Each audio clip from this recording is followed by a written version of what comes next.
For the past 2 days, I've been talking about the precision of noticing, or thoroughness of noticing. Now, in the thoroughness of noticing, one have to actually exercise them. A lot of times, yogis come to vipassana retreats or whatever retreat that they have gone to. One of the most important part of vipassana is missing is always the precision of noting. They can be mindful, they can be aware, they can be present, but they are not precise. The mind is not concentrated onto the object or truly mindful, truly penetrative on the objects. Because maybe one thing is that they do not know how, or they are not guided, or they have all kinds of other form of thinking.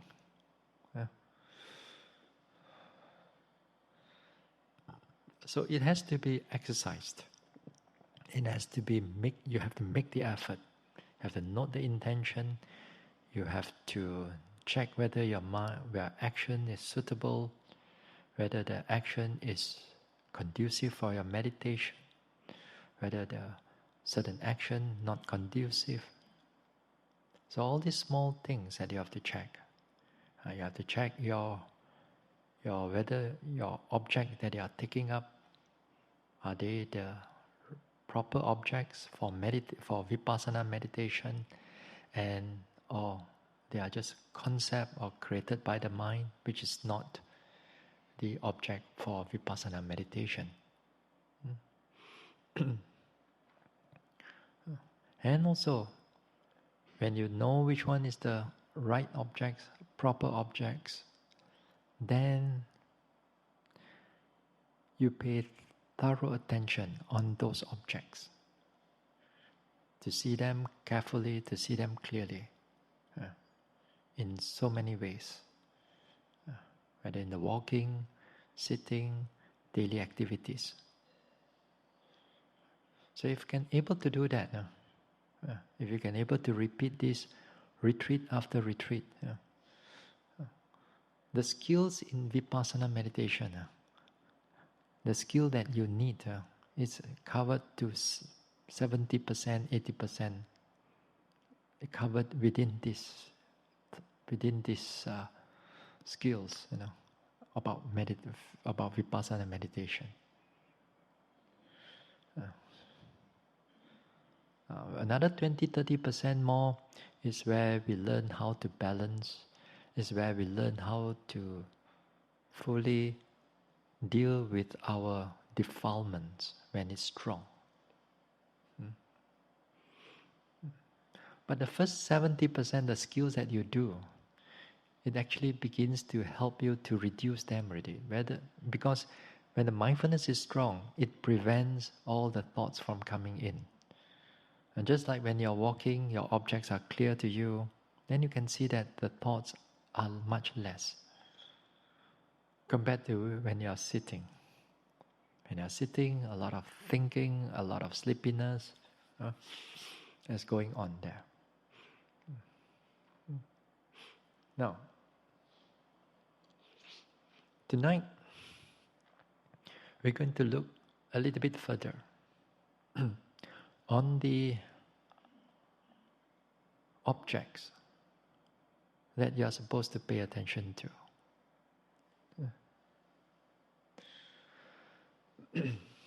Now you see,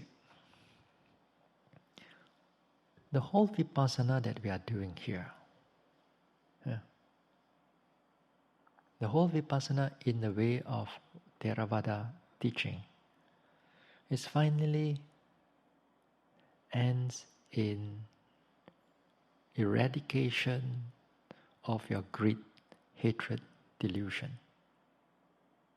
Okay, you will come to the ending where it's eradicating your greed, hatred, delusion. Another word for extinction of this greed, hatred, delusion is nibbana or nirvana. Or Another way of looking at it is stopping the cycle of birth and rebirth. They're all the same. It's just different way of looking at it, and different words that we are using.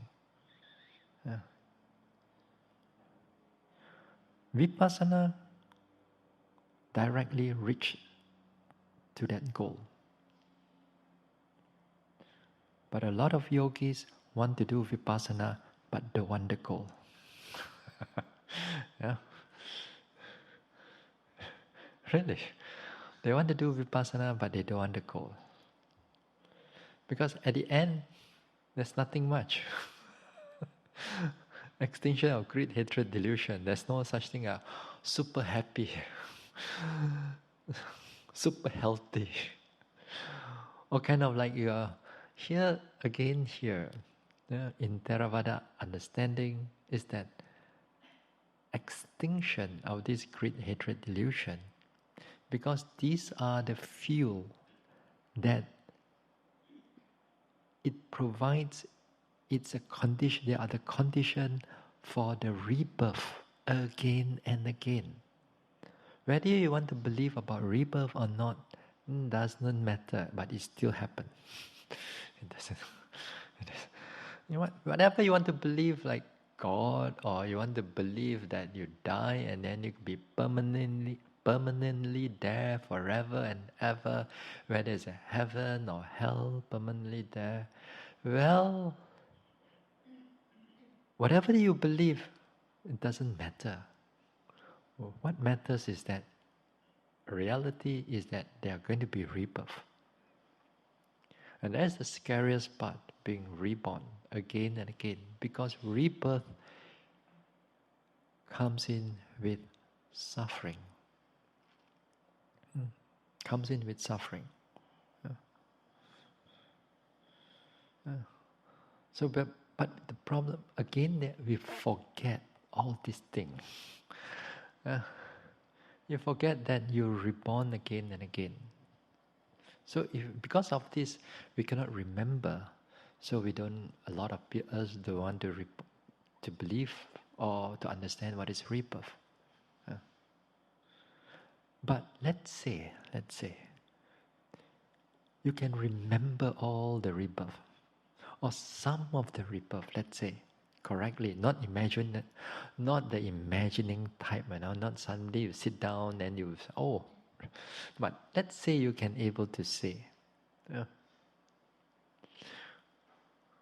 Now, if you actually can see,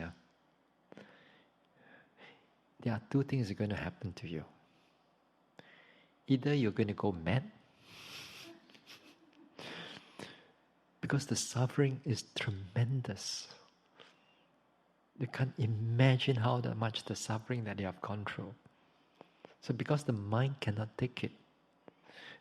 For example, let's say in this life, somebody, your loved one, passed away. You already cry and cry and cry, and then sometimes you hold on to it for years.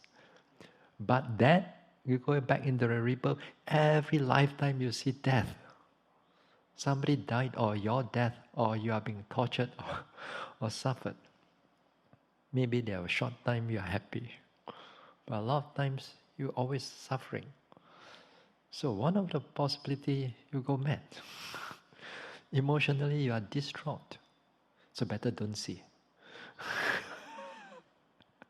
If you're a real one, But if you have wisdom, if you have wisdom, and you can able to see this past life, and when you see it, everything that you do right now, you're going to drop. You'll be joining me.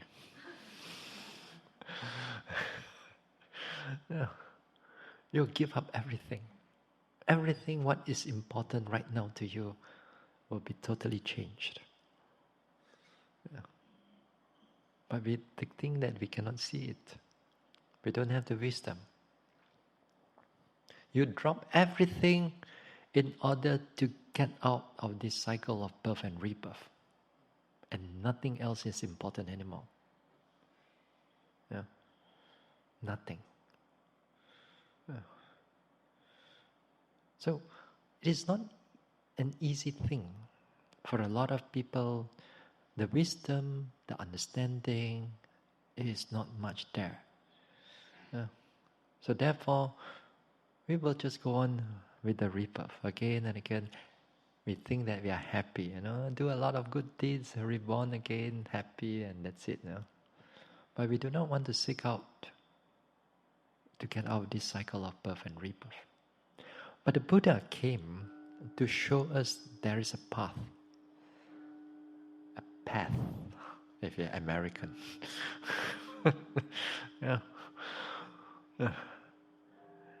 And that path that you have, what you read is one thing. What you actually do, it's really difficult, and actually it can be completely another thing. But sooner or later, as you go deeper into the meditation, all the Dhamma that you learn, you will start to synchronize to, you will start to synchronize to what you practice and what you learn. They begin to start to synchronize, and you begin to see them much more clearer. In the beginning, it's not yet.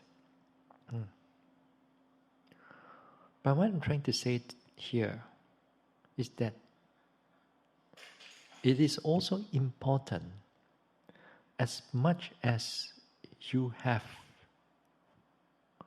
how to do the walking, how to do the sitting, how to note this object, that object, but you also must have a direction where this practice is going.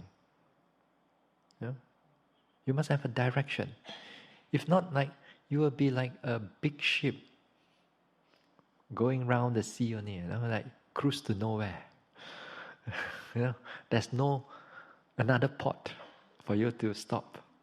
Then it cruise to nowhere, and then they come back to the same port again.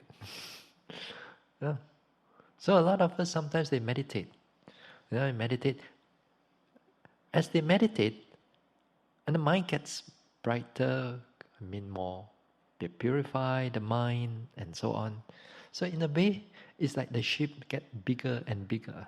Not just a little skiff or little, small little boat. But it can get bigger and bigger and bigger. But the problem is that we don't have a direction. So the Buddha gave us the direction that you steer the boat and then direct it to liberation, to Nibbana, to the ending of cycle of birth and rebirth. And how do we do it? Then we use the path of vipassana. Finally, everything comes back to vipassana for the purpose of enlightenment.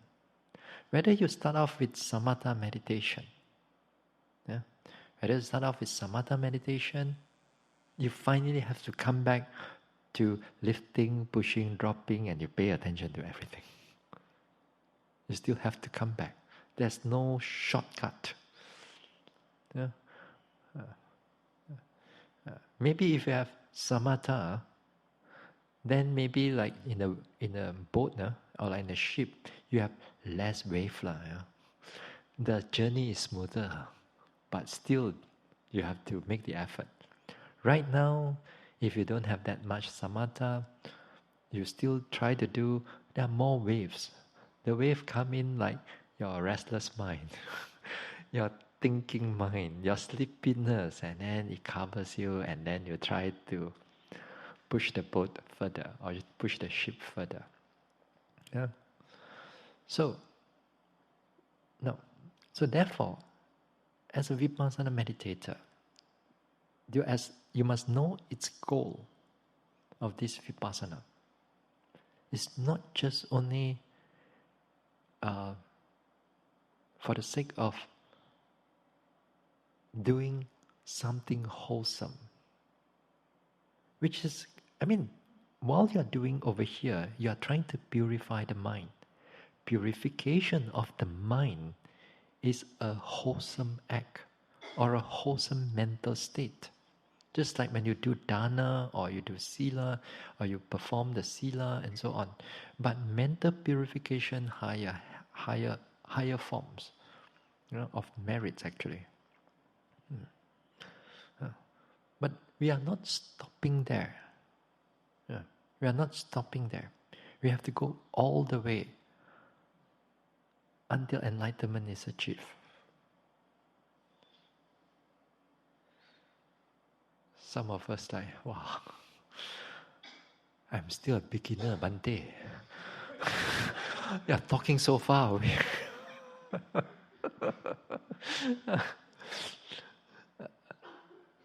What I'm trying to say here, but at least what is important is that the direction has to be known. But whether you can achieve it or not, that's another thing. Okay? But at least that you know that where you are heading to. Yeah. What is this vipassana is going to what is the fruit of all this vipassana meditation? Yeah. It's not something like finally you want to have some divine communication with some Buddha or something and here and there. No, that's not the way. And that's not the ending. Yeah. So, understanding about that Nibbana, about the end of the cycle of birth, rebirth, and so on, that is also constitute what we call the right view in the Noble Eightfold Path. Yeah, there's a right view. Because the right view is the goal. Yeah. Yeah.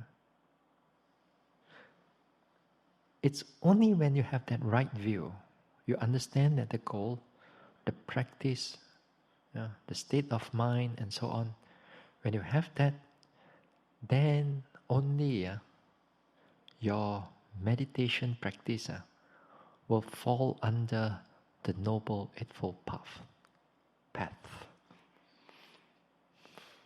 It will only fall under the Noble Eightfold Path. If not, even you have mindfulness also, you will not fall into Noble Eightfold Path if you do not have that goal in mind. Nowadays, for example, you have this MBSR thing, You know what's MBSR? Mindfulness-based stress reduction. MBCT. Mindfulness-based cognitive therapy. Oh, it sounds big now.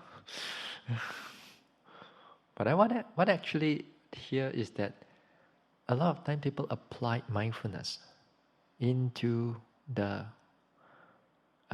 overcoming stress in life, anxiety, some mental problems like your anger issue, or you have some psychological problem. Then nowadays they do with a lot of mindfulness thing. But that mindfulness is not fall under sammasati, does not fall under right mindfulness. Mindfulness, yes, but not right mindfulness. Why? Because the goal is not the end of this one. The goal is only pursuit of happiness in this very life. That means you use the mindfulness, you free yourself from that anxiety or free from yourself from that mental suffering that you've gone through. Once you're free, that's it. You're happy. So the mindfulness is just like your plaster, your band-aid. And that's it. But the underlying problem, which all arises through this greed, hatred, delusion, still there in the heart. Because in future, when the condition is ripened again, then this greed, hatred, delusion arises again. Then the anxiety will arise. Then the mental problem, mental issue will re-arise all over again. Then again, try to use mindfulness to calm them down and so on. So those are not fall under right mindfulness. Yeah. Some people, like before the Buddha, before the Buddha arises, there are also many meditators. And they have all kinds of jhana, all kinds of supernormal powers also. Yeah? But still, although the mind is very powerful, but it still does not fall under sammasati or some right concentration or right effort. Because those concentration or those effort, those mindfulness is not directed for the ending of, for nibbana. It's not directed to that. So you see, again here, our practice, you must know what you are practicing, and also you must know the goal of that practice. So when both comes together, then it falls under sammasati. It falls under right effort, right mindfulness, right this one, right, and then also right all the right sila, also right intention, right view, everything, all the Noble Eightfold Path will be laid down here. You see what I mean? So the goal is important. So although we know that perhaps we cannot achieve that goal, but at least we keep the goal in mind. Yeah, we keep the goal in mind. Now, understanding this goal in mind, it will help you in a long-term practice for in the future. And there are a few benefits. Now, the first benefit is that when you have that goal in mind, this practice, this vipassana practice, is not an easy practice. Right? It's not an easy practice, I can assure you that. Perhaps maybe you have done a lot of good deeds, your path is smoother than others. But my way, my path is difficult, but we have to keep pushing through. So for a lot of yogis, now when the difficulty comes in, when the challenges comes in, and all kinds of challenges comes in, then you will see that whether you are true to the goal or not, or are you going to halfway, you're going to give up because it's just too difficult. This vipassana, I don't have to ask you to leave one another. You will finally leave yourself if your understanding is not clear. It will filter you through, because finally it's your defilement will push you aside from the path. So, at least when you have that goal is clear, in future, sometimes you are going through a difficult time in your practice. Practice like it's not progressing, or you have ill health and so on. Or you have sometimes when you are doing something, people tell you this is not right, this is not good, or some people try to convince you to join other form of religion, to believe this and believe that. Then, if your goal is not clear, then your heart becomes shaky, doubtful. And when you are doubtful, that's it. The faith, the confidence is all being shaken. So this path is not easy. To stay on this path is not easy. But when you have that goal, in mind, then, as I said, in the future, it will really help you in order for you to stay with the path, because the external conditions, external difficulties, and so on, or your own internal health, whatever, it does not sway you out from that goal. Yeah? Yeah. Now, even in the Mahasatipatthana Sutta or in the Satipatthana Sutta, it has already mentioned that thing. Yeah. It's already mentioned that those things. The Buddha start off with this, the purifying of this purification of the minds. Yeah. Then finally it talks about for the realization of Nibbana. This is the four foundation of mindfulness. Before he talks about the four objects. The Buddha already mentioned that thing. So that is the goal for the four foundation of mindfulness, or the vipassana. So we keep that. So we keep that thing clear, because it will, as I said, it will help us in the practice for the long, long run. If you cannot achieve it this life, then because you have that goal, in the next life or in a future life, when you meet with the Dharma again, let's say, your mind very quickly incline into it. Some of us take almost like we are dying only, then only when I incline to the Dharma. In the beginning, sometimes in the years we are beginning, we are seeking joy and fun and happiness.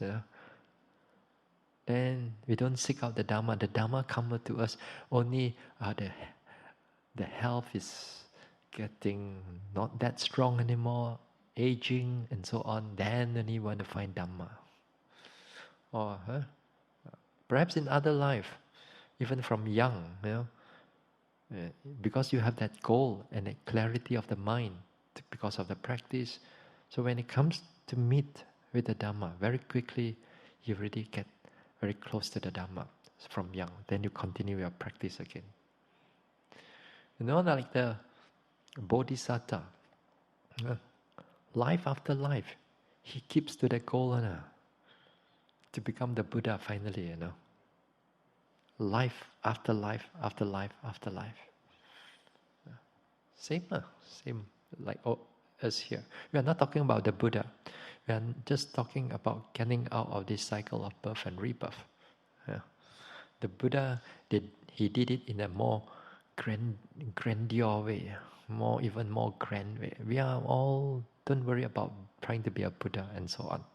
Some of us may have a Mahayana concept that we want to become the Buddha and so on. Sadhu to you.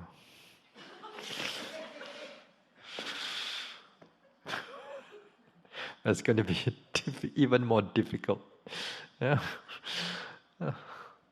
We don't, Theravada, we don't have that. Because Theravada is that we practice, we gain the understanding, we help others to gain that understanding.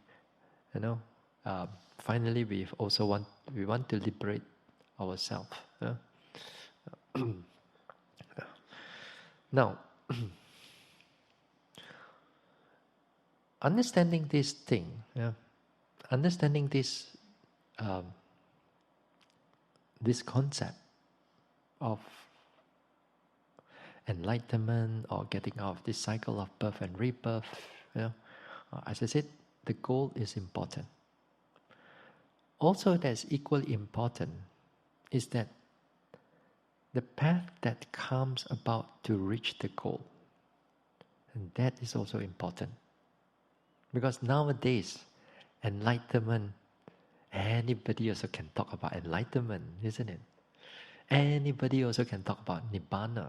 Anybody also can talk about Nirvana and so on. Anything also can become Nirvana or Nibbana to them. And they meditate, and they start, their imagination becomes so real that they meditate until they see the Buddha. The Buddha come to them, start have that communication, that divine communication to them. Oh, you are there already.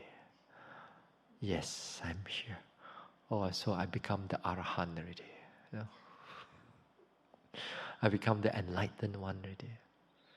But it's all, you created it all in the mind. That's not the way. That's not the way. The way, the path here of the development falls within anicca, dukkha, anatta.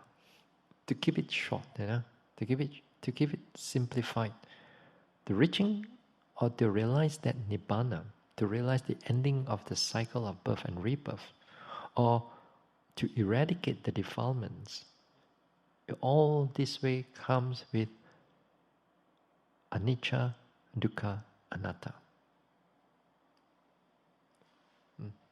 And there's no other way in the understanding of Theravada. Now, this anicca, dukkha, anatta, impermanence, unsatisfactoriness, non-self. These three things, these three ideas, it does not come by you sit there and you start pondering over them.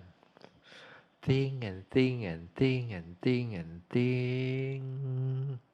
You will not be any close to enlightenment and so on. It's not through thinking, but it's helpful. It can be helpful, but it is not. It is not the path itself. To understand how our development takes place, at least we have to understand a few small things in order for us to differentiate. How does this wisdom of penetration of this anicca, dukkha, anatta comes about? Now, you see,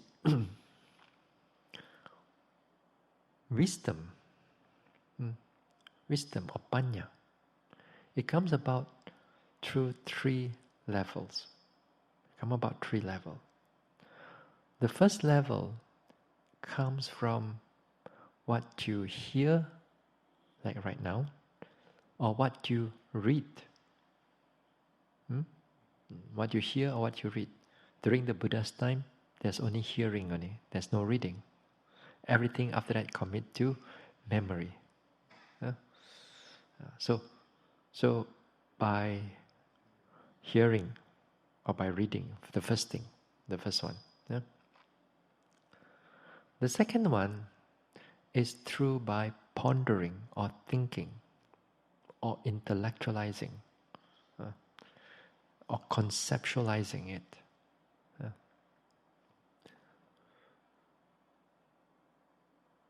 The first one, panya here, is not every subject in the world, it's panya. If you learn, let's say you learn mathematics, you learn your math, that won't help you to be, for you to able to function in the everyday life. You're able to function, but that one does not consist of panya, does not fall under panya. You learn about your sciences. Let's say you learn about the body, how the body works. Everything about about the science or chemistry or physics. These are not falls under panya, but they are very helpful when they are while we are still alive. So the hearing part or the listening part, it falls under a narrow scope. It narrows in the sense that what you hear or what you read, this thing follows with the reality. For example, you learn about karma and its effect. Karma and its effect, they are reality. Whether you are alive in now or in the past or in the future, the process of karma is happening. Cause and effect is happening. Take, for example, another one, like you learn about Four Noble Truths. Four Noble Truth is there. Whether the arising of the Buddha or the Buddha is not there, but it is real. It is real. A lot of times when the Buddha is not around, if we do not have the Dhamma, then the ignorance cover them. It's just that we cannot see, but they are there. They are there. So many other things, many other subjects, which are real, actually. For example, you learn how to do lifting, pushing, dropping. You listen to it. You think about it. You think about it. Then good. Now the third type of wisdom is that comes with experiencing, direct experiencing. Direct experiencing. And that is to say, you learn about how to do a walking. You hear how to do a walking. Then you ponder over it, how to do it. Then after that, the next day, you try to do the walking. You experience the lifting, the pushing, the dropping. It's a sensation and whatever is going on. That one is where we want you to develop as much as possible. The Pali word is called Bhavana Maya Panya. The wisdom that arises from mental development. Bhavana is mental development. Bhavana Maya Panya arises from this mental development. Within this, only with this mental development, there will be development of the mind.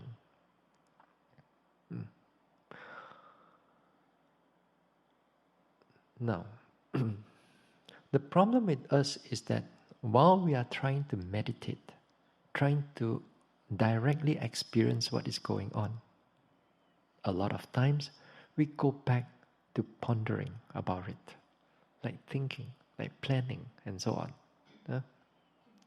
Even sometimes we ponder about impermanence while we are meditating.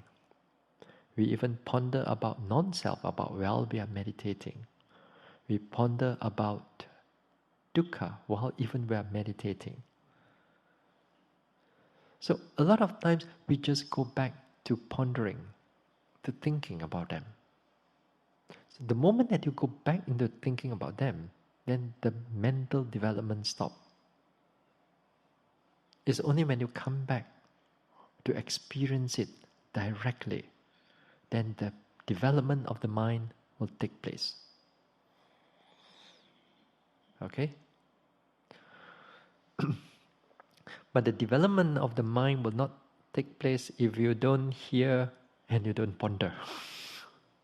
You still need to, and you still need to think about them. But you must know when to put them aside when you come into meditation retreat. In other words, while you are here, sometimes we read books about the Dhamma. That too we have to put aside, because those are only concept and thinking. So everything, all these books we put aside. That's why in the beginning, as I said, even our messages, the text and everything, all those things you put aside. Your job coming here is to truly experience what is going on. And everything about your mental development, especially for Vipassana, it begins in this way. It looks simple, just touching, just pressing, just lifting, pushing, dropping, rising, falling. But everything inside there, as you grow further, then the true nature of things as they are is going to reveal itself to you. Yeah? Now, the beginning part, it's a very difficult part for a lot of yogis. You try to pay attention to the object, the mind tries to run. You try to pay attention to the object, again the mind tries to run. It runs into concept, it runs into thinking. If you are very, let's say you are very deep into the Dhamma, let's say you are very deep into the Dhamma, your thinking will go back into a lot of thinking about the Dhamma.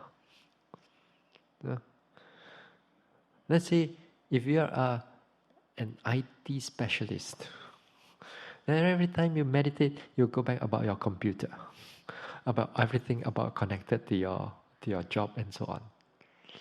Yeah, because those are the things that we conceptualize. So again and again, in the beginning, it's not easy for the mind to settle onto the it. So that's why you have to keep on it. You have to keep going on it. Now, if your goal is clear, at least you will start to keep pushing and pushing and pushing and keep going on. Now, in the beginning of all this vipassana practice, what we see, as I said the other day, is called the individual characteristic or the intrinsic characteristic of the object. Each and every object, they have their own character. As I said, rising, falling is wind element. It's the movement. Movement is different from heat element. Heat element is different from whether it's hard or soft. Sometimes then there are feelings, for example, painful feelings, unpleasant feelings, itchiness, pain, this type of pain, that type of pain. And also there are, like, for example, happiness, peacefulness. They are also a state of mind. Or even like metta is also a kind of state of mind. Mindfulness is a state of mind. So finally they all falls under mind and metta, mind and body. In the beginning part of the development of this vipassana, is that when you keep noticing all your objects, when you begin to notice all your objects again and again, as you gain the momentum, then perhaps come to one day, you begin to able to differentiate by your own experience mind and matter. This is mental processes. This is physical processes. Clearly. And not only one time. It repeats itself again and again. Take for example, simple example. Say for example you note the rising and falling. While you're noting the rising and falling clearly, it moves and so on. While you're noting it, then the mind is like at the side or at the top that is observing the rising and falling. While it's happening, you aware, the mind aware, the noting aware of the mind, and the noting also aware of the rising and falling. So it's called a separation of mind and matter, for example. Or sometimes you do the walking meditation, lifting, pushing, dropping, and so on. Then again here, mind is one thing, the movement is another thing. Lifting, pushing, dropping, and you see them, they come together. Not something that you learn from books. Yes, you learn from book is one thing. These are all conceptual from the book. But this time when you come into the actual experience, you see it yourself. You feel that not you feel, but you actually notice them very clearly, that mind, one process, matter is another process. And after that, there's no third matter, no third something. There's no soul inside there. There's no self inside there. It's only these two processes that's coming together. Yeah. And with that, your journey in Vipassana begins. Because that, it shows that at least you begin on the path of Vipassana. Yeah. And the path of Vipassana begins with non-self. There's no me in it. There's only mind and matter. Yeah. So it's an interesting thing. I mean, I put it interestingly, you know. But when you observe it, sometimes you just pass through. You don't even know. You don't even realize that you are passed through. But if even you don't realize it, you still pass through. You know, it's just like when you're driving from one place to another, you pass through a number of towns. You don't know the name of that town. You just pass through. At least you pass through. You know, what is important is that you experience it, but you may not able to conceptualize what is going on. You may not able to know what is going on. So a lot of times you learn how to trust your noting. You trust your noting to lead you further. It will slowly unfold itself to you. So slowly and slowly, it begins to unfold itself. The true nature of things as they are, it begins to unfold itself.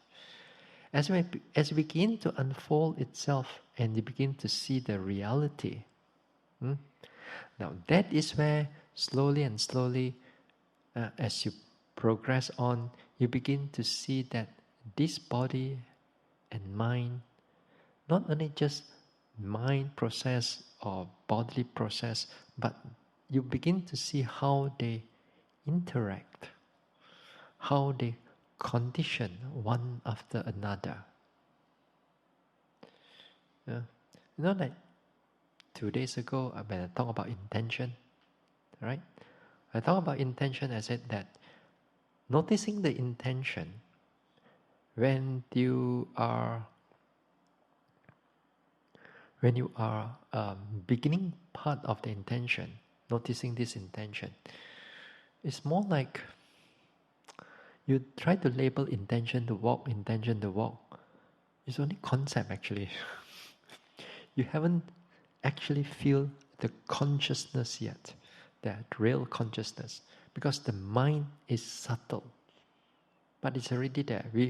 You're more like you're hitting blank, you're shooting blank on it, but it's helpful.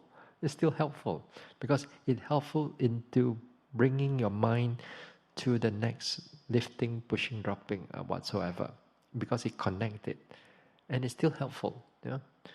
But there will come to a time, as I said, there will come to a time that this consciousness, this intentional consciousness, will pop up naturally, that you can actually notice it yourself.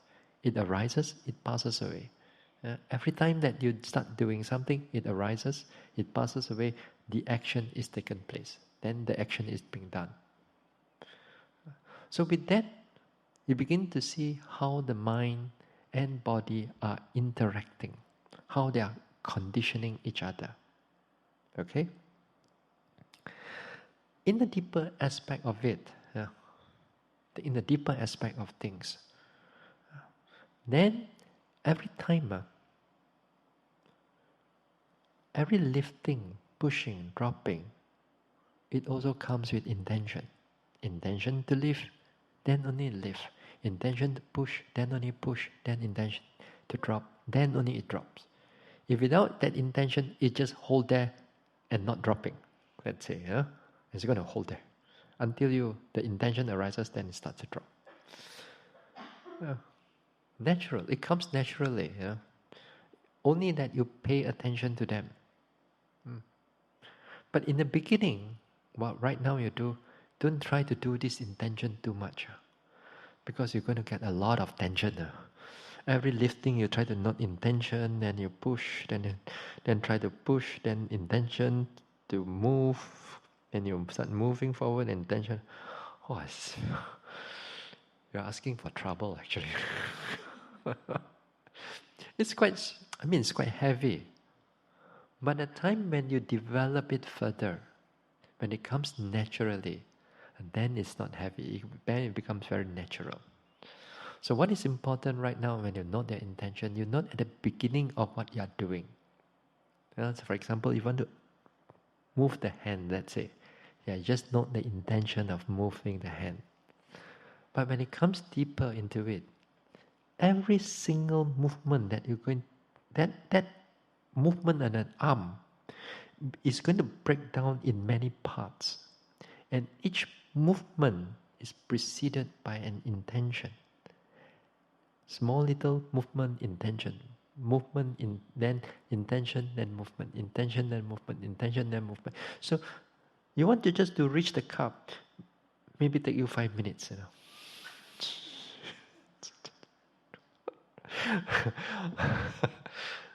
But you have to be patient because the phenomena is happening there. If you are not patient, then then everything is all covered up. So that's why we cannot see the true nature of our body. Because one thing, our mind is not developed. Second thing, we are so fast in our life. We do everything very fast.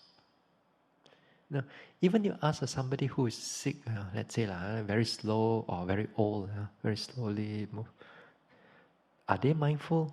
They are not mindful. Because the mind is not trained to be mindful. Yeah.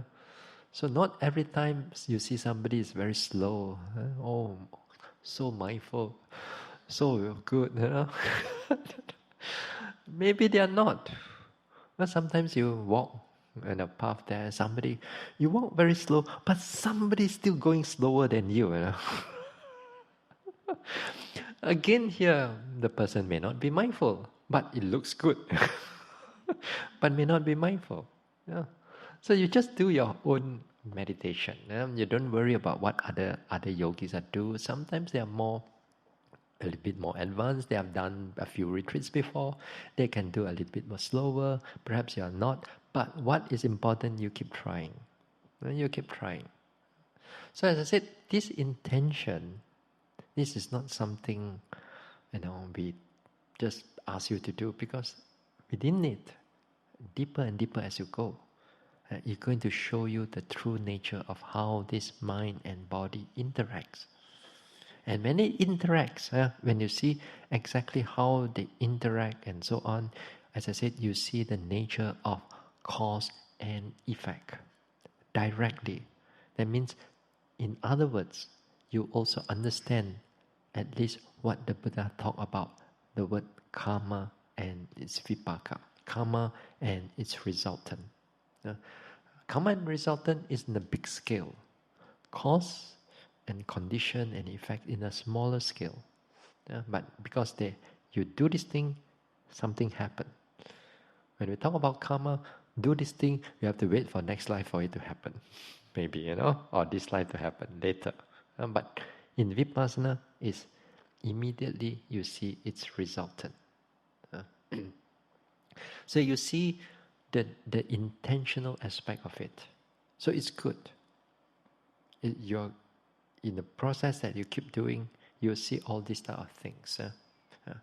What I'm saying here is, sometimes I give you some example, but what is important here, the principle of seeing the conditionality, and that is important. That we can see how this thing. So this is not the end. This is only the beginning part of the development only. As you grow into further into deeper of it, phenomena that what you see in the lifting, pushing, dropping, it may not be lifting, pushing, dropping anymore, but you are still moving. But what you notice, the whole process of lifting, pushing, dropping, because lifting, pushing, dropping is still concept. Yeah. You call it lifting, pushing, dropping, is still concept. Because we are labeling it. We have to label it. But in the deeper aspect of things as they are, then this phenomena of lifting, pushing, dropping,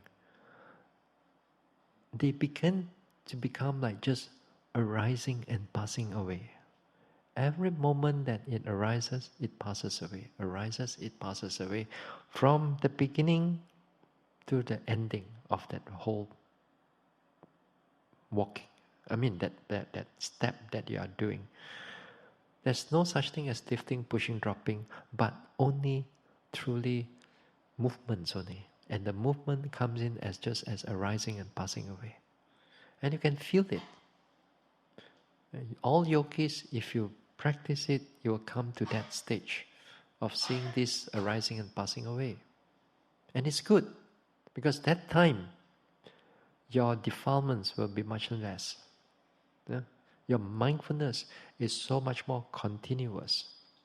Your process of your noting is so much more deep, it's quite deep at that time. And it's a very good stage to go. Yeah?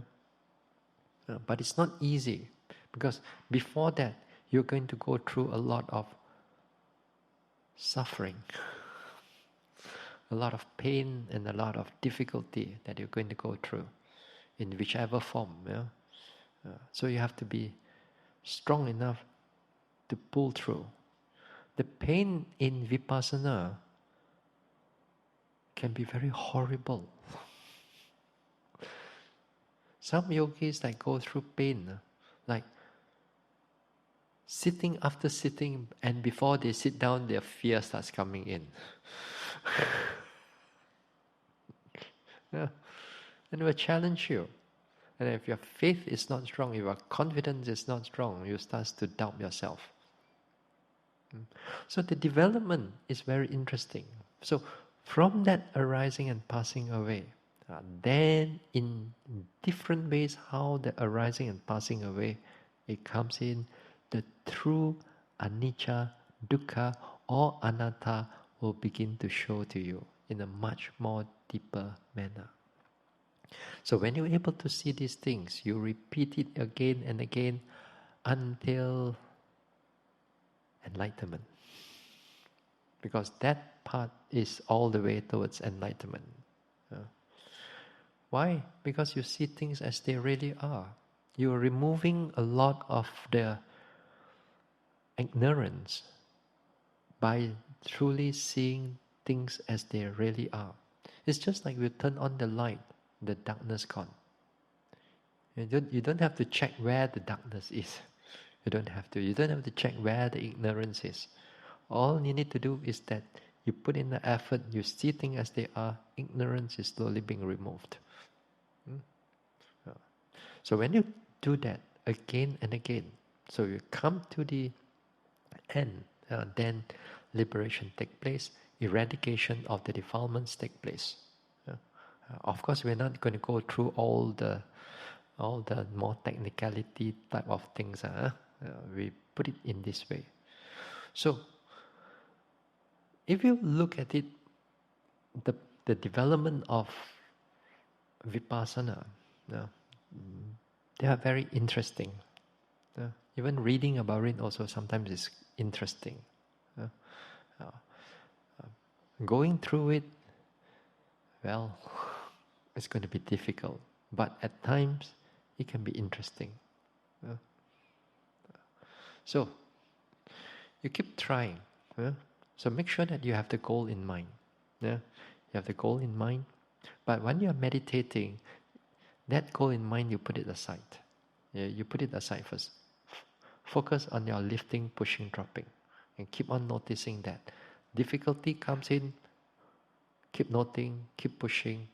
Then because of in the back of your mind, you know the goal is there, then it will help you to go further. Okay? So, we'll stop here for tonight. We'll continue tomorrow.